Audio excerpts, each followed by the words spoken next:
नमस्कार। मैं doctor Ramesh Kumar, assistant professor Hindi, राजकीय नेशनल महाविद्यालय सिरसा। आज का हमारा विषय है हिंदी साहित्य का आदिकाल भाग 2 के अंतर्गत हिंदी साहित्य के इतिहास लेखन की परंपरा। हिंदी साहित्य इतिहास लेखन की परंपरा प्राचीन है, लेकिन आधुनिक काल में इसका प्रवर्तन 19वीं शताब्दी में हुआ। हम कह सकते हैं कि आधुनिक काल में साहित्य इतिहास लेखन के प्रति एक वैज्ञानिक दृष्टिकोण अपनाया गया और प्राचीन रचनाओं को आधार बनाकर एक सुव्यवस्थित इतिहास लिखने की कोशिश की गई। 19वीं शताब्दी से पूर्व भी कुछ कवियों और लेखकों ने इस प्रकार की पुस्तकें लिखी हैं, जिनसे हमें हिंदी साहित्य इतिहास संबंधी कुछ विवरण प्राप्त होते हैं। हिंदी साहित्य इतिहास लेखन की परंपरा को अध्ययन की सुविधा की दृष्टि से हम 4 भागों में विभक्त कर सकते हैं: आरंभिक काल, मध्यकाल, विकास काल और आधुनिक काल। अब हम बारी बारी से इनका अध्ययन करते हैं। आरंभिक काल के अंतर्गत हम उन ग्रंथों को समाविष्ट कर सकते हैं जिनमें हिंदी के विभिन्न कवियों तथा उनकी रचनाओं का परिचय प्राप्त होता है।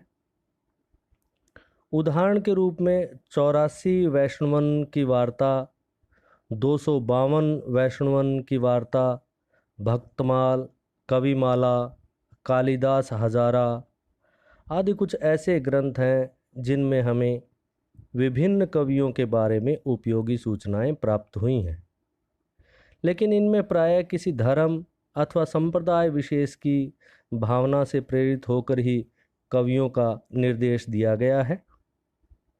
इसी संदर्भ में काव्यद्रुम, रसचंद्रोदय, दिग्विजय भूषण तथा सुंदरी तिलक आदि रचनाओं के नाम भी गिनवाए जा सकते हैं। भले ही इन ग्रंथों में इतिहास संबंधी अधिक सूचनाएं प्राप्त नहीं हुई, लेकिन ये हिंदी साहित्य लेखन में पर्याप्त सहायक सिद्ध हो सकते हैं। परंतु हमें यह बात भली प्रकार समझ लेनी चाहिए कि इन रचनाओं के कालक्रम, सन संवत, विषय वस्तु आदि का कोई व्यवस्थित विवेचन नहीं किया गया है। इसलिए इन्हें हम ऐतिहासिक रचनाएं नहीं कह सकते। किसी भी साहित्य के इतिहास के लेखन के लिए अतीत के साहित्य का अनुसंधान, प्राय रचनाओं की प्रामाणिकता, उनकी काल क्रमानुसार ग्रंथ सूची आदि का संग्रह भी आवश्यक है। हिंदी साहित्य के इतिहास लेखन में सबसे बड़ी बाधा यह है कि हिंदी साहित्य का एक बहुत बड़ा भाग अनेक कारणों से नष्ट हो चुका है। कुछ ऐसी भी रचनाएं हैं जो आज भी राज पुस्तकालयों या निजी पुस्तकालयों में दबी पड़ी हैं। अतः यह आवश्यक है कि किसी साहित्य के इतिहास के लिए उपयोगी सामग्री न केवल खोजी जाए, बल्कि उसका वैज्ञानिक विवेचन भी किया जाए।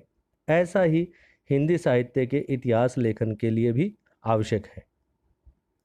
जिन ग्रंथों का हमने अभी जिक्र किया है, उनमें केवल भक्त कवियों का ही परिचय दिया गया है।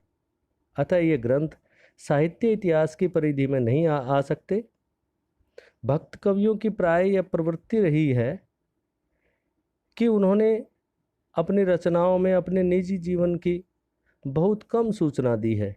यही कारण है कि इन ग्रंथों को हम केवल बाह्य साक्ष्य के रूप में ही स्वीकार कर सकते हैं।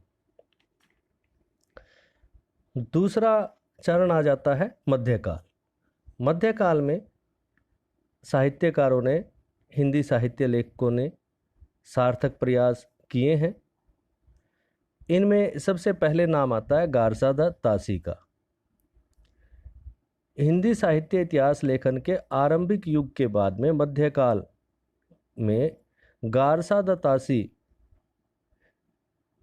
जिनको कि साहित्य इतिहास लेखन की परंपरा का प्रवर्तन करने का श्रेय है, ये फ्रांसीसी विद्वान थे और फ्रेंच भाषा के विद्वान होते हुए भी इन्हें एशियाई भाषाओं का अच्छा ज्ञान था। उन्होंने फ्रेंच भाषा में इस्तवार द ला लिटरेतूर एंदुए एंदुस्तानी नामक ग्रंथ की रचना की। इसका प्रथम भाग सन 1839 में प्रकाशित हुआ और दूसरा भाग 1847 में। इसमें उन्होंने हिंदी और उर्दू के 738 कवियों का वर्ण क्रमानुसार परिचय दिया। इनमें हिंदी के केवल 72 कवि हैं। सन 1871 में इसका तीसरा संस्करण प्रकाशित हुआ, जिसमें कुछ संशोधन किए गए, लेकिन गारसा द तासी के इस ग्रंथ में अनेक कमियां हैं। पहली बात तो यह है कि लेखक ने उर्दू भाषा को भी हिंदी भाषा में मिला दिया। ग्रंथ के आरंभ में जो 24 पृष्ठों की भूमिका लिखी गई है, उसमें हिंदी भाषा और उसके साहित्य पर विचार किया गया है। इस ग्रंथ की सबसे बड़ी कमी यह है कि इसमें हिंदी साहित्य के इतिहास का काल विभाजन नहीं किया गया और न ही इसमें साहित्यिक विशेषताओं का परिचय दिया गया है। इन सब कमियों के बावजूद हमें यह स्वीकार करना पड़ेगा कि गारसा द तासी का यह ऐतिहासिक ग्रंथ हिंदी साहित्य इतिहास का प्रथम ग्रंथ होने के कारण महत्वपूर्ण है। एक तो उन्होंने फ्रांस में बैठे बैठे इस ग्रंथ की रचना की, दूसरा उन्होंने हिंदी साहित्य इतिहास लेखन की परंपरा का शुभारंभ किया। आज इस ग्रंथ का हिंदी अनुवाद भी उपलब्ध है।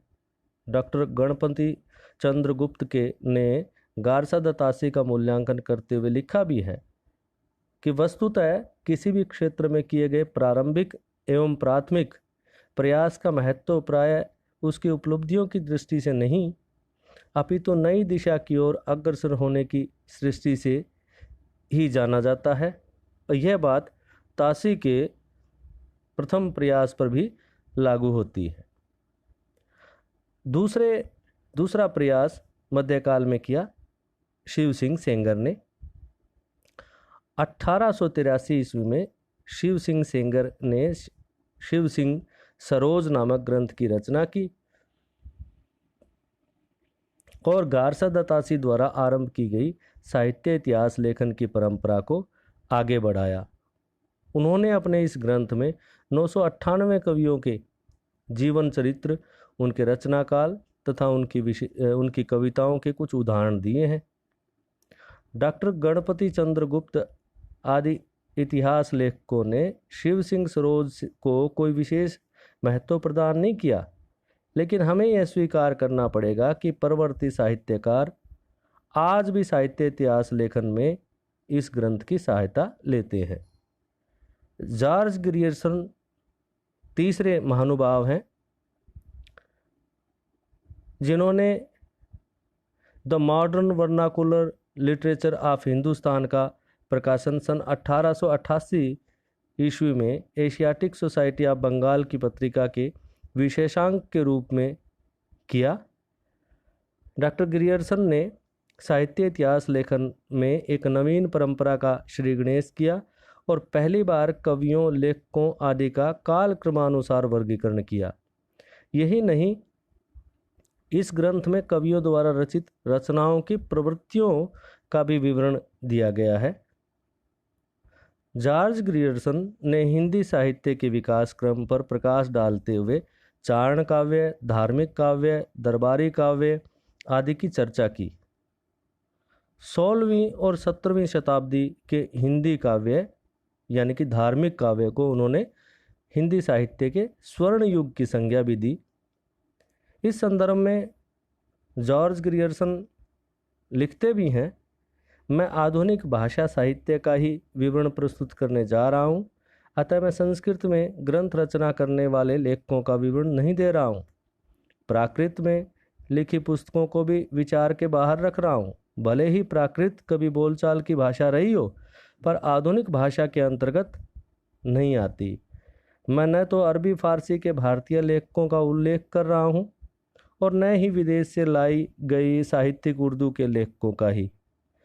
मैंने इन अंतिम को, उर्दू वालों को, अपने विचार से जानबूझकर बहिष्कृत कर दिया है, क्योंकि इन पर पहले ही गारसदातासी ने पूर्ण रूप से विचार कर लिया है। अतः हम कह सकते हैं कि जॉर्ज ग्रियर्सन ऐसे प्रथम लेखक हैं जिन्होंने हिंदी साहित्य इतिहास को वैज्ञानिक पद्धति पर लिखने का प्रयास किया। इस ग्रंथ का हिंदी अनुवाद हिंदी साहित्य का प्रथम इतिहास शीर्षक से डॉक्टर किशोरी लाल ने किया है। और ख़ास बात इस ग्रंथ की ये है कि इस ग्रंथ में संस्कृत, प्राकृत, उर्दू की रचनाओं का कोई स्थान नहीं है। मध्यकाल में दो अन्य विदेशी विद्वान हैं जिन्होंने साहित्य इतिहास लेखन का महत्वपूर्ण प्रयास किया। एक है एडविन ग्रीव्स, जिनके ग्रंथ का नाम है ए स्केच ऑफ हिंदी लिटरेचर, और फ्रांस के तेन नाम का एक अन्य लेखक हैं। उन्होंने पुस्तक लिखी हिंदी साहित्य इतिहास की, ए हिस्ट्री ऑफ हिंदी लिटरेचर। इन दोनों ग्रंथों में भी हिंदी साहित्य को काल क्रमानुसार प्रस्तुत करने की कोशिश की गई। भारत में भी पंडित महेश दत्त शुक्ल द्वारा रचित हिंदी काव्य संग्रह यह 1873 में, और राम नरेश त्रिपाठी जी द्वारा रचित कविता कौमुदी 1910 में ये ग्रंथ भी उपलब्ध हैं, जिनमें कवियों और उनकी रचनाओं का परिचय मिलता है। बाबू श्याम सुंदर दास ने भी हिंदी भाषा और साहित्य नामक ग्रंथ लिखा, लेकिन इस ग्रंथ का पहला भाग तो केवल भाषा विज्ञान से संबंधित है। मध्यकाल में ही मिश्र बंधुओं ने भी प्रयास किया और इन्होंने मिश्र बंधु विनोद नामक हिंदी साहित्य इतिहास ग्रंथ की रचना की। ये 4 भागों में विभक्त है। इसके पहले 3 भाग 1913 में प्रकाशित हुए और चौथा भाग 1934 में। मिश्र बंधुओं ने इस बात का पूरा प्रयत्न किया कि वे एक सुव्यवस्थित ऐतिहासिक ग्रंथ प्रस्तुत कर सकें। इसमें कुल 5000 कवियों का विवेचन प्रस्तुत किया गया है। पूरे ग्रंथ को 8 से अधिक भागों में बांटा गया है। आचार्य रामचंद्र शुक्ल जैसे समर्थ लेखक ने भी कवियों के परिचयात्मक विवरण के लिए इसी पुस्तक की सहायता ली है। अनेक नवीन कवियों को प्रकाश में लाने का श्रेय मिश्र बंधुओं को ही जाता है। तीसरा चरण हिंदी साहित्य इतिहास लेखन परंपरा का आ जाता है विकास काल। विकास काल में सर्वप्रथम हम नाम लेते हैं आचार्य रामचंद्र शुक्ल जी का, जिनका नाम हिंदी साहित्य इतिहास लेखन की परंपरा में सर्वोपरि है। इनके इतिहास ग्रंथ का नाम है हिंदी साहित्य का इतिहास। इन्होंने लिखा था 1929 में। इस ग्रंथ में शुक्ल जी ने एक सुस्पष्ट दृष्टिकोण अपनाते हुए साहित्य इतिहास का लेखन किया है। युगीन परिस्थितियों के संदर्भ में वे साहित्य के विकास क्रम को प्रस्तुत करते हैं। इस संदर्भ में वे लिखते भी हैं, जबकि प्रत्येक देश का साहित्य वहाँ की जनता की चित्त वृत्ति का संचित प्रतिबिंब होता है, तब यह निश्चित है कि जनता की चित्त वृत्ति के परिवर्तन के साथ साथ साहित्य के स्वरूप में भी परिवर्तन होता चला जाता है।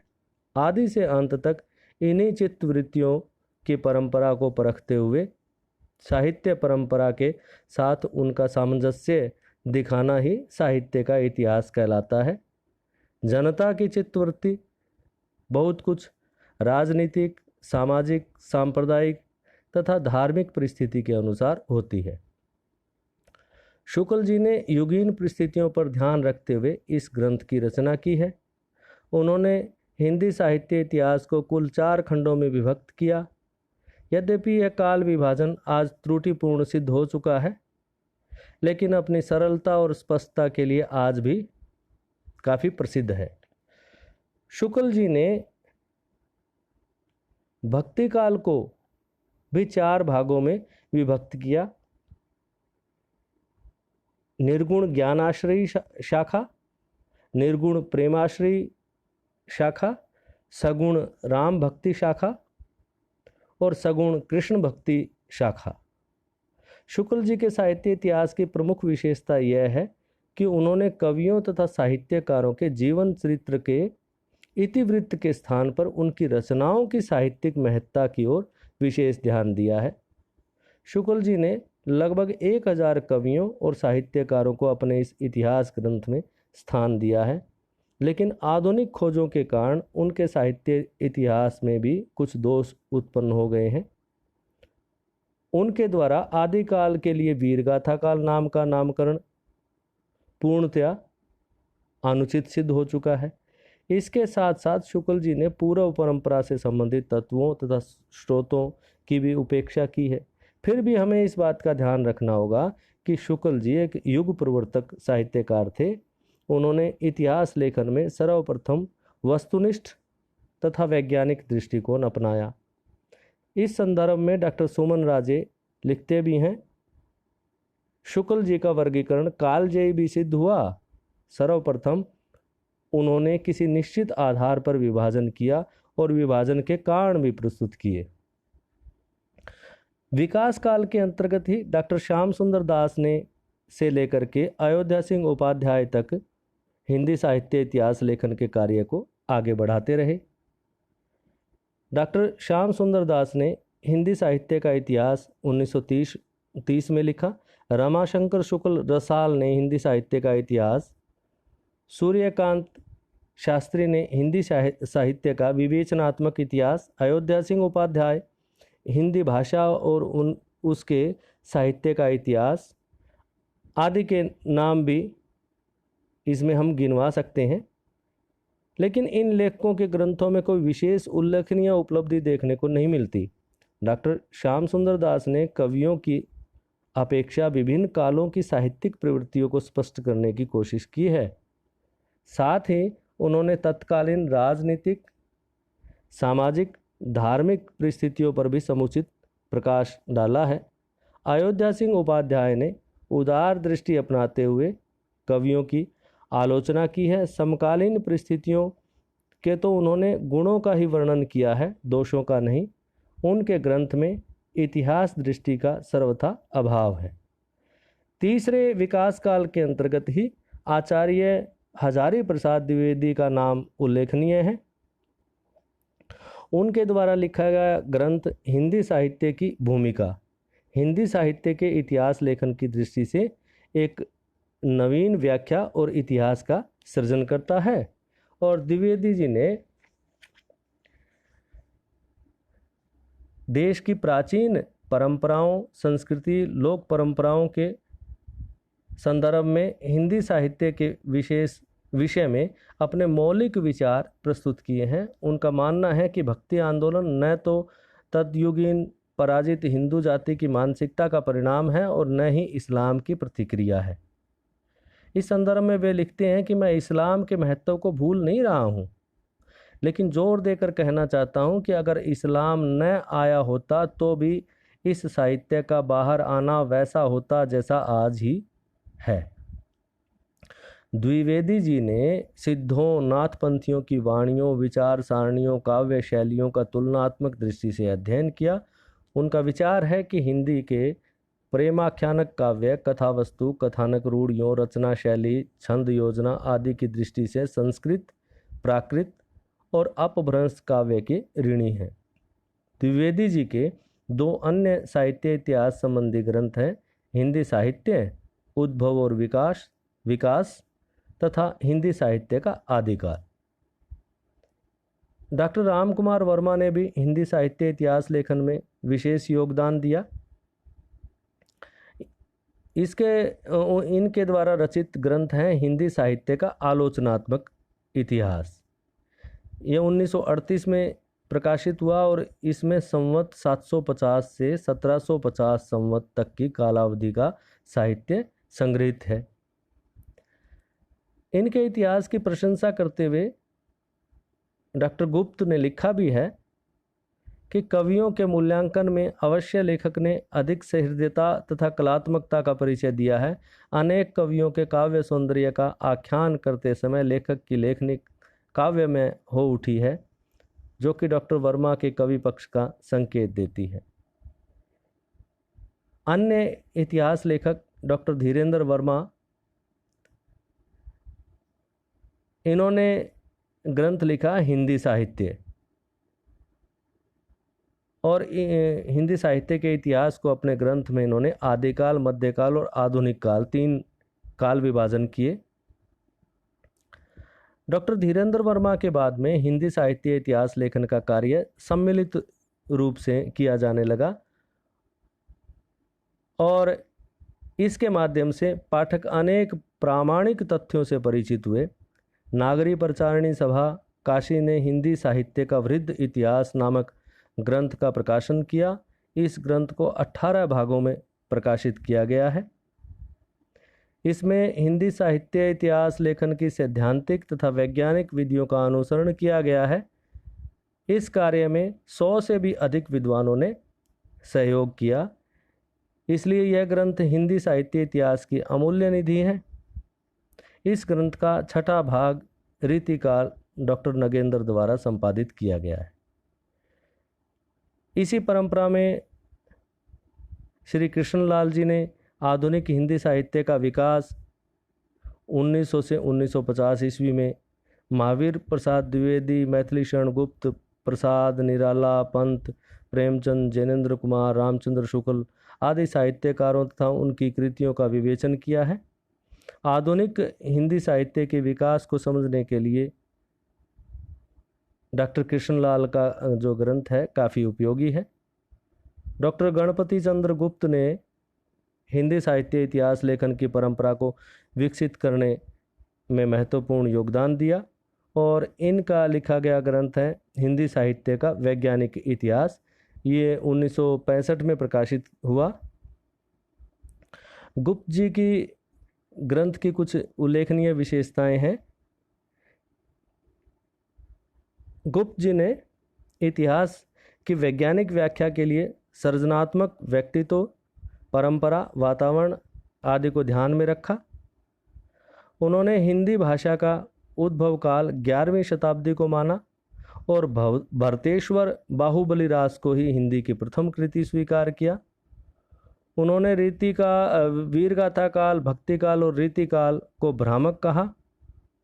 गुप्त जी ने भक्ति कालीन प्रेमाख्यानक काव्य परंपरा को शुद्ध भारतीय काव्य परंपरा घोषित किया। साथ ही उन्होंने भक्ति काव्य में शिव, पार्वती, दुर्गा, ध्रुव भगत, प्रहलाद भगत, सुदामा आदि से संबंधित लगभग 100 काव्य ग्रंथों को भक्ति काल में स्थान दिया। इनके बाद में डॉक्टर नगेंद्र जो है आते हैं और इनके द्वारा संपादित हिंदी साहित्य का इतिहास एक महत्वपूर्ण ग्रंथ है। आज यह ग्रंथ सभी शिक्षकों और विद्यार्थियों के लिए सर्वाधिक उपयोगी ग्रंथ माना गया है। सामूहिक प्रयास होने के कारण इस ग्रंथ में कुछ स्थलों पर दृष्टि भेद का होना स्वाभाविक है, फिर भी इसमें साहित्य इतिहास लेखन के आवश्यक वैज्ञानिक दृष्टिकोण को ही अपनाया गया है। साहित्य इतिहास लेखन का जो क्रम है वो यहीं रुका नहीं, इसमें अन्य लेखकों ने भी महत्वपूर्ण योगदान दिया। ये हम आधुनिक काल के अंतर्गत हम देखते हैं, पढ़ते हैं, समझते हैं, जानते हैं कि अन्य लेखकों ने कौन कौन सी रचनाएं लिखी और क्या उनका योगदान रहा है हिंदी साहित्य इतिहास लेखन को संपुष्ट करने में। इनमें हैं डॉक्टर भागीरथ प्रसाद मिश्र, हिंदी साहित्य का इतिहास। डॉक्टर नगेंद्र द्वारा ही एक अन्य ग्रंथ है भक्ति काव्य की भूमिका। डॉक्टर विजेंद्र स्नातक द्वारा रचित है राधा वल्लभ संप्रदाय, सिद्धांत और साहित्य। डॉक्टर टीकम सिंह तोमर द्वारा रचित है हिंदी वीर काव्य। डॉक्टर विश्वनाथ प्रसाद मिश्र द्वारा रचित हिंदी साहित्य का अतीत। डॉक्टर मोतीलाल मेनारिया द्वारा रचित है राजस्थान का पिंगल साहित्य, ये कुछ उल्लेखनीय ग्रंथ हैं। इसी प्रकार डॉक्टर भगवती प्रसाद सिंह द्वारा लिखा गया राम भक्ति में रसिक संप्रदाय, डॉक्टर सिया राम तिवारी द्वारा रचित मध्यकालीन खंड काव्य तथा डॉक्टर इंद्रपाल सिंह द्वारा रचित है रीतिकाल का प्रबंध काव्य। ये मौलिक ग्रंथ है जो हिंदी साहित्य की विभिन्न काव्य धाराओं पर पर्याप्त प्रकाश डालते हैं। सन 1986 में 2 महत्वपूर्ण इतिहास ग्रंथों का प्रकाशन हुआ। इसमें प्रथम है डॉक्टर बचन सिंह द्वारा रचित आधुनिक हिंदी साहित्य का इतिहास और दूसरा डॉक्टर राम स्वरूप चतुर्वेदी द्वारा रचित हिंदी साहित्य और संवेदना का इतिहास। तो अंत में हम निष्कर्ष रूप से हम कह सकते हैं कि हिंदी साहित्य इतिहास लेखन की परंपरा काफ़ी लंबी है। निश्चय से इसका आरंभ फ्रेंच विद्वान गारसा द तासी ने किया। आगे चलकर जॉर्ज ग्रियर्सन, शिव सिंह सेंगर, मिश्र बंधुओं ने इस परंपरा को आगे बढ़ाया। बाद के लेखक आचार्य Ramchandra Shukla, doctor Ram Kumar Verma, doctor Hazari Prasad Dwivedi, doctor Ganpati चंद्र गुप्त, डॉक्टर नगेंद्र आदि ने नवीन दृष्टिकोणों और चिंतन पद्धतियों द्वारा हिंदी साहित्य इतिहास लेखन को एक नवीन दिशा प्रदान की। साहित्य इतिहास लेखन की यह प्रक्रिया आज भी निरंतर जारी है। इधर प्रांतीय भाषाओं में भी कुछ साहित्य इतिहास प्रकाशित हो चुके हैं।